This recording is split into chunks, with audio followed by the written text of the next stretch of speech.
வணக்கம். இது உங்கள் பொலிட்டிக்கல் பார்ட்டி. நான் உங்கள் நண்பன். ஏண்டா எங்களை எல்லாம் பார்த்தா ஒரு முட்டாள் மாதிரி தெரியுதா அப்படின்னு சொல்லிட்டு நீங்க கேட்கறது எனக்கு நல்லா தெரியுது. ஏன்னு கேட்டீங்கன்னா, என்னடா திமுகவும் பேசிட்ட, காங்கிரஸையும் பேசிட்ட, பிஜேபி கூட பேசிட்ட, தாவேகாவை பேசிட்ட, நாம் தமிழர் கூட பேசிட்ட, இந்த அதிமுகவை மட்டும் நீ கையே தொட மாட்டேங்கிறிய அப்படின்னு சொல்லிட்டு நீங்க யோசிக்கிறது எனக்கு நல்லா தெரியுது. ஏன்னா நீ அதிமுகனுடைய ஆதரவாளரா அப்படின்னு சொல்லிட்டு நீங்க கேட்கறீங்க. ஆனா நான் அதிமுக ஆதரவாளர் கிடையாது. அதிமுகவை பத்தி ஒரு கண்டென்ட் பெருசா வரட்டும், அப்புறமேல் பேசிக்கலாம் அப்படின்னு ஐடியா பண்ணிட்டு இருந்தேன். இப்ப அந்த கண்டென்ட் தான் இப்ப நம்மளுக்கு கிடைச்சிருக்குது அப்படின்னு சொல்லிட்டு நான் உங்களுக்கு சொல்றேன். ஏன்னு கேட்டீங்கன்னா, இது ஒரு சின்ன கண்டென்ட் கிடையாது. இது வந்து ஒரு பூகம்பமா வெடிக்கக்கூடிய ஒரு பெரிய கண்டென்ட். இது ஆட்சி மாற்றத்தையே கொண்டு வரக்கூடிய ஒரு பெரிய கண்டென்ட் ஒன்று கிடைச்சிருக்கு. அதை பத்தி இந்த வீடியோல ஃபுல்லா பேசிடுவோம். ஏன்னு கேட்டீங்கன்னா, ஐயா எடப்பாடி பழனிசாமி அவர்களை ஒரு மனதா எல்லாரும் தேர்ந்தெடுத்தாங்க பாத்தீங்களா? அந்த தேர்ந்தெடுத்ததுல தங்கமணி அப்படின்னு ஒரு அமைச்சர் இருந்தார். அவர் யாருன்னு பாத்தீங்கன்னா, நாமக்கல் மாவட்டத்துக்காரரு. அவர் வந்து அந்த ஏரியாவில் அவரை தவிர வேற யாரும் ஜெயிக்க முடியாது அப்படிங்கிற ஒரு சூழ்நிலையை உருவாக்கி வச்சிருக்கிற கூடியதான் தங்கமணி. அவர் எந்த தேர்தல் நின்னாலும் அந்த தேர்தலில் அதிமுகவோட கோட்டை கிட்டத்தட்ட வந்து பாத்தீங்கன்னாலும் அந்த நாமக்கல்ல வந்து பள்ளிப்பாளையம் அந்த ஏரியாவில் இருக்கிற இடம் பூராமே, அந்த தொகுதி பூராமே அவங்களுடைய பெரிய கோட்டை அப்படின்னு கூட சொல்லலாம். இப்போ வந்து பாத்தீங்கன்னா அந்த விஷயம் தான் இப்போ பெரிய பூகம்பமாக வெடிச்சிருக்கு. என்னன்னு பார்த்தீங்கன்னா, நானும் உன்னை முதலமைச்சர் ஆகிறதுக்கு நான் தாயா முக்கியமான காரணமாக இருந்தேன். நான் தாயா உன்னை வந்து இப்போ முதலமைச்சர் கேண்டிடேட் பண்ணுறதுக்கு ஒரு 40 பேர் ஒரு கையெழுத்து போட்டோம்னா அதில் முக்கியமான ஆள் நான் தாயா. என் மூலியமா நிறைய பேர்த்த வச்சு உன்னை கையெழுத்து போட வச்சு உன்னை வந்து முதலமைச்சராக உட்கார வச்சோமே, அந்த நன்றி கடை 2021 உட்கார வச்சோமே, அன்னைக்கு நன்றி கடை நீ நினைச்சு பார்த்தீங்களா அப்படின்னு சொல்லிட்டு இன்னைக்கு ஒரு பெரும் கோபத்தில் இருக்கக்கூடியவர் தான் தங்கமணி அண்ணன் அவர்கள். அவர் என்ன பண்ணிக்காருன்னு பார்த்தீங்கன்னா, அப்போ அவர் இருந்த காலகட்டங்களில் வந்து இந்த டாஸ்மார்க் ஊழல் அப்படின்னு ஒரு கேஸ் வந்துச்சு. அந்த ஊழல் வந்து இப்போ வந்து விஸ்வரூபம் எடுத்து அது வெடிக்க போற சூழ்நிலையில் இருக்கிறதுனால அந்த பழியை வந்து யார் மேல போடலாம்னா, அப்போ ஆட்சியில் இருந்தக்கூடிய தங்கமணி மேல வந்து இந்த டாஸ்மார்க் முறைகேடை வந்து முடிச்சுட்டலாம் அப்படின்னு சொல்லிட்டு யார் உந்துதல் பண்றாங்கன்னு பாத்தீங்கன்னா, எடப்பாடி பழனிசாமி அவர்கள் தான் வந்து என்னடா சொந்த கட்சியில இருந்து இது பண்றீங்களா, எப்படி பண்ணுவாங்களா அப்படின்னு யோசிக்கிறீங்களா? அதெல்லாம் கிடையாது. ஐயா எடப்பாடி பழனிசாமி அவர்கள் யார போட்டியா நினைக்கிறாருன்னு பாத்தீங்கன்னா, அதாவது செங்கோட்டையனை வந்து வெளியே அனுப்பாதீங்க அப்படின்னு சொன்னதும் யாருன்னு பாத்தீங்கன்னா தங்கமணி தான். செங்கோட்டையனை அனுப்ப வேண்டாம்னு சொல்லிட்டு இவர் என்ன பண்ணாருன்னு பாத்தீங்கன்னா தங்கமணி, இவர் சாதாரண ஆள் கிடையாது. இவர் என்ன பண்ணாருன்னா, ஐயா எடப்பாடி பழனிசாமி இருக்கும்போதே டெல்லிக்கு பொசுக்கு பொசுக்கு பொசுக்கு பொசுக்கு போயிட்டு வந்தார். என்னப்பா அது? நான் எடப்பாடி கேட்பாரு, என்னன்னா என்ன திடீர்னு டெல்லிக்கு போற, அங்க போய் நீ யார பாக்குற, யாருகிட்ட பேசுற, உனக்கு எப்படி அப்படின்னு சொல்லி யோசிச்சிருக்காரு. நான் எதுக்கோ போறேன், என்னவோ பண்றேன், நான் வெக்கேஷனுக்கு கூட போவேன், இல்ல டெல்லி சுத்திப்பா கூட போவேன், சும்மா நாச்சு போயிட்டு வந்தேன் அப்படிங்கிறது. ஆனா அங்க போய் விஷயங்கள் என்னமோ பேசிட்டு வந்திருக்காருங்கிறது மட்டும் எடப்பாடி பழனிசாமி அவர்களுக்கு தெரிஞ்சிருக்குது. என்னை விட்டு நீ அடிக்கடிக்கு டெல்லி போறியா, இது எந்த மாதிரி நீ டெல்லி போறன்னு நான் கண்டுபிடிச்சே தீரணும் அப்படின்னு சொல்லிட்டு ஐயா வந்து சம கோபத்தில் இருந்தார் எடப்பாடி. அதுக்கு தகுந்த மாதிரி என்ன பண்ணாருன்னு பாத்தீங்கன்னா, இப்ப சில நாளா தங்கமணிக்கும் ஐயா எடப்பாடி பழனிசாமிக்கும் இருவருக்கும் வந்து மிக வந்து ஒரு நெருடலான ஒரு நட்பு இருந்திருக்குது. அதை கொஞ்ச நாளாவே தங்கமணி அவர்கள் வந்து உணர்ந்துட்டாரு. எங்கெங்கயோ பரப்புரை போட்டாரு, ஆனா நாமக்கல்ல போட மாட்டேங்கிறாரு. அந்த மாதிரி ஒரு சூழ்நிலை தள்ளி போட்டு வந்தாரு. ஏன்னா நாமக்கல்ல போட்டு அவர் கூப்பிடணும் அப்படிங்கிறதுக்காக கிட்டத்தட்ட வந்து பாத்தீங்கன்னாலும் இந்த தமிழகத்தை மீட்போம் அப்படின்னு சொல்லிட்டு எல்லாம் போயிட்டு இருக்காங்க பாத்தீங்களா பரப்புரை. அதுக்கு கூட கிட்டத்தட்ட தங்கமணி வர்றதே கிடையாது. நானும் அப்ப யோசிச்சேன், ஏன்னா அது இவர் வந்துருவாரு, எப்பேற்பட்ட சூழ்நிலையிலும் இவர் வந்து முன்னாடி நின்று ஏதோ ஒன்று பேசுவாரு, இல்லை வந்து குறிப்பா ஏதோ ஒன்று செய்வாரு அப்படின்னு பார்த்தா இவர் எந்த இடத்துலயும் வந்து முன்னிலைப்படுத்தல. கிட்டத்தட்ட வந்து பாத்தீங்கன்னா ஒரு 4-5 அமைச்சர்கள் வந்து ஐயா எடப்பாடி பழனிசாமி ஒரு ஸ்டேட் ஒரு லிஸ்ட் வச்சிருக்காரு.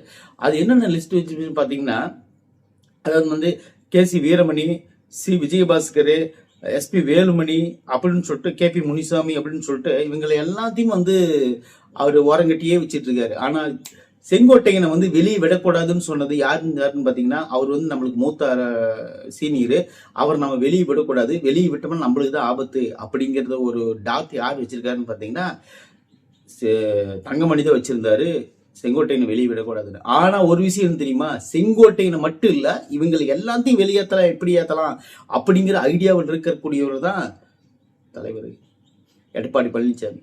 இப்ப என்ன பண்ணுறது, இவங்களுக்கு எல்லாத்துக்கும் ஒரே குழப்பமா இருக்குது.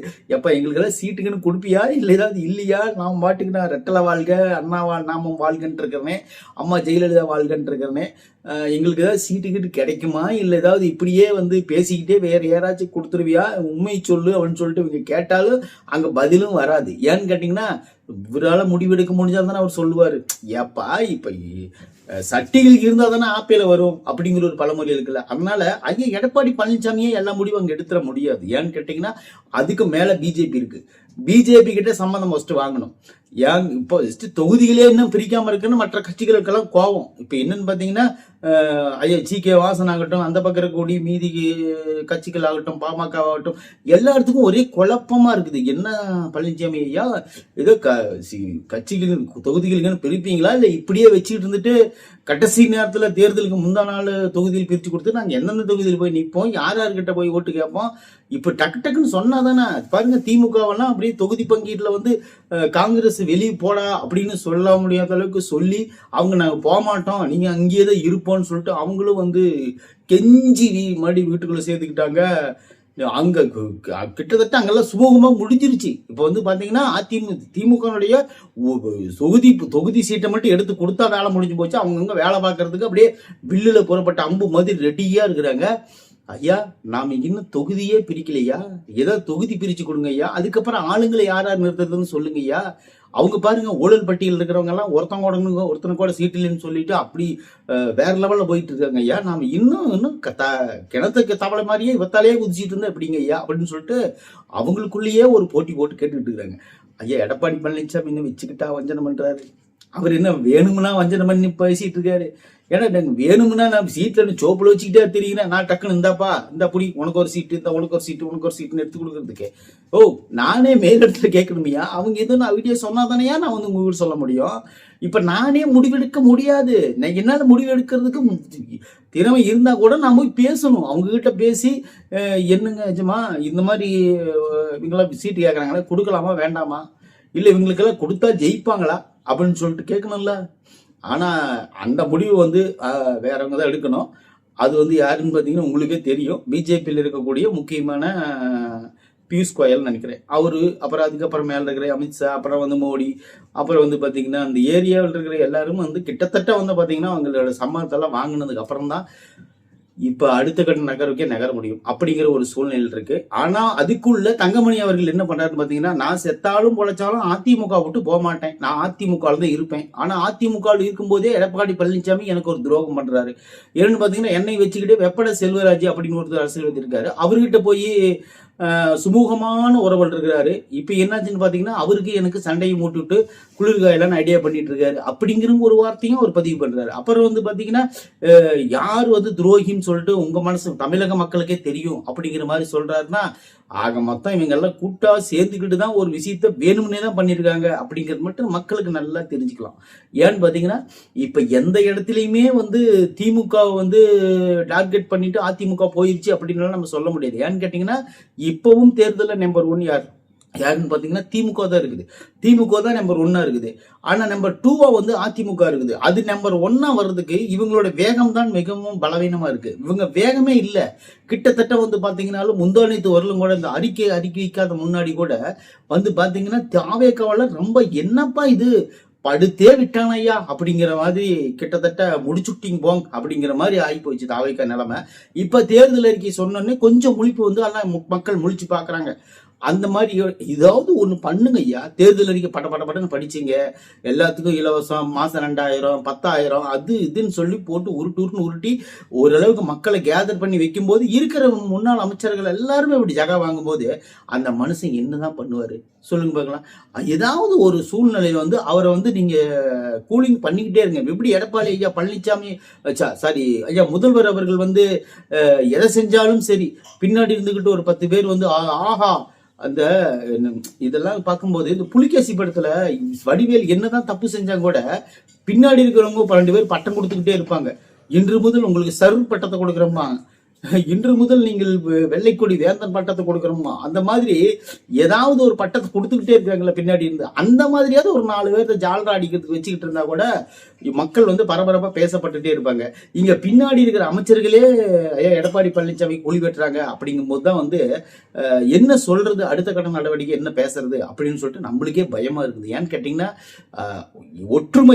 ஒற்றுமை தான் வந்து ஒரு கட்சியை வந்து வளர்த்தோம். அந்த ஒற்றுமையே இல்லைன்னு வச்சுக்கோங்களேன், வரவன் போறவனா நம்மளுக்கு போட்டு தூக்கி போட்டு நீச்சிட்டு போயிடுவான். ஏன்னு கேட்டீங்கன்னா இது வந்து சாதாரண ஒரு கட்சி இல்லை. ஆலமரத்துக்கு அடியில முளைச்ச இது ஒரு ஆலமரம், 2 ஆலமரம். ஆனா 2 ஆலமரத்தோட வேரும் ஒண்ணுதான். அந்த ஒரே வேர்ல முளைச்ச ஆலமரம் தான் இது. அந்த அளவுக்கு வந்து 2 ஆலமரமும் சேர்ந்துக்கிட்டு இப்ப என்னாச்சுன்னு பாத்தீங்கன்னா இந்த ஆலமரத்தினோட கிளைகளே வந்து அடிவில வேர்க்கிற வேரை வெட்டிக்கிட்டு இருக்கிறாங்க. அப்படிங்கும்போது நம்ம என்ன பண்ண முடியும்? ஆனா அந்த பக்கம் திமுக ஆலமரம் பாருங்களேன், அடிவேறு வெட்டவே மாட்டாங்க, என்னைக்குமே கிளைகளை மட்டும்தான் வெட்டிக்கிட்டு இருப்பாங்க. அதனால ஆலமரம் பெருசா வளர்ந்துகிட்டே இருக்கும். கிட்டத்தட்ட அதிமுக இருந்து போன எல்லாரும் தான் அங்க திமுக இருக்காங்க. அதை யோசனை பண்ணுங்க. அங்க திமுக வேற அதிமுக வேற அப்படின்னு நினைக்கிறவங்களுக்கு நான் சொல்றேன், ஐயா சேகர் பாபுல இருந்து செந்தில் பாலாஜியில இருந்து அங்க போனவங்க எல்லாருமே சரி, இங்கிருந்து அங்க தாவணுங்க தான் தவிர அங்கன்னு புதுசா வந்து திமுக யாரையும் வந்து பெருசா பிம்பமா காட்டலன்னா ஒரு சில பேர் இருக்கிறாங்க. ஆனா இருந்தாலும் முக்கியமான பதவிகள் இருக்கிற இன்னைக்கு திமுக இருக்கிறவங்க பூரா அங்க அதிமுக இருந்து தாவுன தலைகள் தான். இந்த தலைகளை வச்சுக்கிட்டு தான் திமுக வந்து அதிமுகவே ஒழிக்கணும் அப்படிங்கிற மாதிரி ஒரு ஐடியா பண்ணிட்டு இருக்கிறாங்க. ஆனா கிட்டத்தட்ட வந்து பாத்தீங்கன்னாலும் இவங்க ரெண்டுத்துக்குள்ளும் விஜய் சொன்ன மாதிரி ஒரு காம்போ இருக்குது. என்னன்னு பாத்தீங்கன்னா இந்த பக்கம் இருக்கிற ஆளுங்க இந்த பக்கம் இருக்கிறாங்க, நம்ம 2 பேர் மட்டும்தான், வேற யாரையும் வந்து நம்ம உள்ள விட தட்டக்கூடாதுங்கிற ஒரு கண்டிப்பான ஒரு முடிவோடு அவங்க 2 பேர் இருக்கிறாங்க. அப்படிங்கிறது அது உண்மை. ஆனா இருந்தாலும் இவங்க என்ன பண்றாங்கன்னு பாத்தீங்கன்னா இவங்களுக்குள்ளேயே அடிச்சுக்குவாங்களாட்டு இருக்குது. அதிமுக வந்து ஐயா எடப்பாடி பழனிசாமி அவர்கள் வார்த்தைக்கு வார்த்தை சொல்லக்கூடிய விஷயம் அதுதான். என்னன்னு பாத்தீங்கன்னா இந்த தேர்தலை நம்ம எப்படியும் ஜெயிக்கணும், அதுக்கு நீங்க எல்லாம் ஒற்றுமையா எங்கூட இருக்கணும்னு சொல்லி ஒரு வலியுறுத்திக்கிட்டே இருக்கிறாரு. ஆனா இவங்களுக்குள்ள அந்த ஈகோ இருக்கு பாத்தீங்களா, அந்த ஈகோ வந்து இதுதான் ஒரு தலைவர் வந்து முன்கூட்டியே அறிவிச்சிடணும். நம்ம டீமுக்குள்ளேயே ஒரு தலைவர் நம்ம தேர்ந்தெடுத்துட்டோம்னா அந்த தலைவர் என்ன பண்ணாங்க, நீ என்னோட பெரிய ஆளா, நான் தாண்டா உனக்கு அந்த சீட்டே வாங்கி தந்தேன் அப்படிங்கிற மாதிரி இவங்களுக்குள்ளேயே அந்த குழப்பத்தை ஏற்படுத்தி இவங்களுக்குள்ளேயே சண்டை போட்டுக்கிட்டு இருக்காங்க. இங்க திமுக அந்த நிலைமை இல்லை. திமுகவுக்கு என்ன நிலைமைன்னு பாத்தீங்கன்னா திமுக நிலைமை வேற. அது என்னன்னா அது வந்து பரம்பரை இவங்க தான் இனிமேல், அதாவது எஜமான் மாதிரி, இந்த எஜமான் கிட்ட தான் வேலை செய்யணும். அது வந்து அவங்க பையன் எஜமா, அதுக்கு பேரன் எஜமா, அந்த எஜமான் கிட்ட தான் வேலை செய்யணும். ஆனா மொத்தம் நம்ம வேலைக்காரங்க அப்படிங்கிறது அங்க இருக்கிற எல்லாத்துக்குமே தெரியும். நம்மளாம் முதலமைச்சராவோ துணை முதலமைச்சராவோ அங்க வர முடியாதுன்னு எல்லாத்துக்குமே தெரியும். எவ்வளவு பெரிய ஜாமவானா இருந்தாலும் அங்க வந்து அடங்கி ஒடுங்கி வாழை சுருட்டி பின்னாடி வச்சு உட்காந்துட்டு தான் இருக்கணும். ஆனா இங்க அப்படி கிடையாது. இங்க வந்து நிலைமை வேற. ஐயா அம்மா ஜெயலலிதா இருந்தவங்க, எம்ஜிஆருக்கு வாரிசு இல்லாதனால எம்ஜிஆர் ஜெயலலிதா கிட்ட படிச்சாரு, ஜெயலலிதா கிட்ட வாரிசு இல்லாதனால அடுத்தது வந்து பாத்தீங்கன்னா ஐயா ஓபிஎஸ் எடுத்தாரு. ஓபிஎஸ்க்கு அப்புறம் வந்து பாத்தீங்கன்னா சசிகலா வருவாங்கன்னு பார்த்தா சசிகலா என்ன பண்ணாங்க, அதுக்குள்ள ஜெயிலுக்கு போயிட்டு கட்சி வந்து எடப்பாடி கிட்ட கொடுத்துட்டு போனாங்க. ஏன்னா பன்னீர்செல்வத்துக்கு கொடுத்துட்டு போயிருந்தா கூட கட்சி அங்கேயே இருந்திருக்கும். வந்தோடனே எப்படி சசிகலா வாங்கி இருக்கிறது கூட வாய்ப்பு இருக்குது.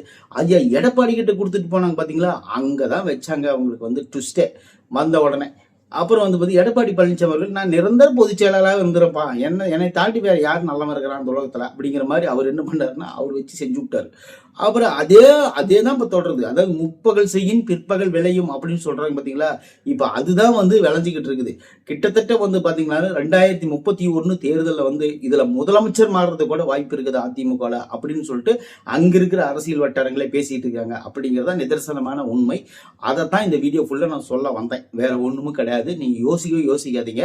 இவங்களுக்குள்ள சின்ன சின்ன முறை இருக்குதான் செய்யுது. யாரு இந்த முறைகேடுல மாட்டி இருக்கிறாங்களோ இவங்களுக்கு எல்லாம் சீட்டு இல்ல அப்படின்னு சொல்லிட்டு ஐயா எடப்பாடி பழனிசாமி அவர்கள் மேலிடத்துல பேசிட்டு இருக்காரு. என்னன்னு பாத்தீங்கன்னா குறைஞ்சபட்சம் ஒரு 5-6 பேர்த்தினுடைய லிஸ்ட் வந்து எழுதி மோடி கிட்ட கொடுத்திருக்காரு. மோடினா பியூஷ் கோயல் கிட்ட கொடுத்திருக்காரு. அவர் பார்த்துட்டு இந்த அமைச்சர்களுக்கெல்லாம் சீட் இல்லைன்னு சொன்னா கொந்தளிக்க மாட்டாங்களான்னு கேட்டிருக்கிறாரு. உடனே வந்து இதுக்காக நாம ஒரு சொல்யூஷன் வச்சிருக்கணும். அது என்னன்னு பாத்தீங்கன்னா அவங்களோட மனைவியோ அல்லது வந்து அவங்களுடைய மகனோ இந்த மாதிரி வேற யாராச்சும் கொடுத்துடலாம். ஏன்னா மீண்டும் அவங்களுக்கு கொடுத்தோம்னா மக்களுக்கு தெரியும் இவங்கெல்லாம் கொள்ளையடிக்கிற கூட்டம் தானே, இவங்களுக்கு மறுபடியும் ஓட்டு போடணும்னு நினைச்சுக்குவாங்க. அதனால வந்து நாம கொள்ளைப்புறமா சுத்தி வந்து ஓட்டு கட்டலாம் அப்படின்னு சொல்ற மாதிரி இவங்க வந்து ஐடியா பண்ணி வச்சிருக்கிறாங்க. அப்படிங்கிறது அதிமுக சார்பில் வந்து உள்ளுக்குள்ள இருக்கிற வட்டாரங்களே நம்மளுக்கு தெரிவிக்குது. இவங்களுக்குள்ள சண்டை வந்து சுமூகமா முடிஞ்சதுன்னு வச்சுக்கோங்களேன். கிட்டத்தட்ட அதிமுகவும் திமுகவும் ரெண்டும் நேர்முகமா இருக்கும். இவங்களுக்குள்ள சட்டம் தொடர்ந்துட்டு வச்சுக்கோங்களேன். அதிமுக ஒரு படி கீழே தான் இருக்கும், திமுக ஒரு படி மேலதான் இருக்கும். ஆனால் இது எல்லாம் வந்து சமமாக முடிஞ்சதுன்னா கண்டிப்பாக அதிமுக அப்படிங்கிற ஒரு டீம் வந்து வெறி பேரளவில் வந்து ஓரளவுக்கு நல்லா வரும் ஓட்டு எண்ணிக்கையில். ஏன்னா இவங்களுக்கு ஒற்றுமை கொஞ்சம் குறைஞ்சிக்கிட்டே இருக்குது. அதுதான் ப்ராப்ளமே. நன்றி.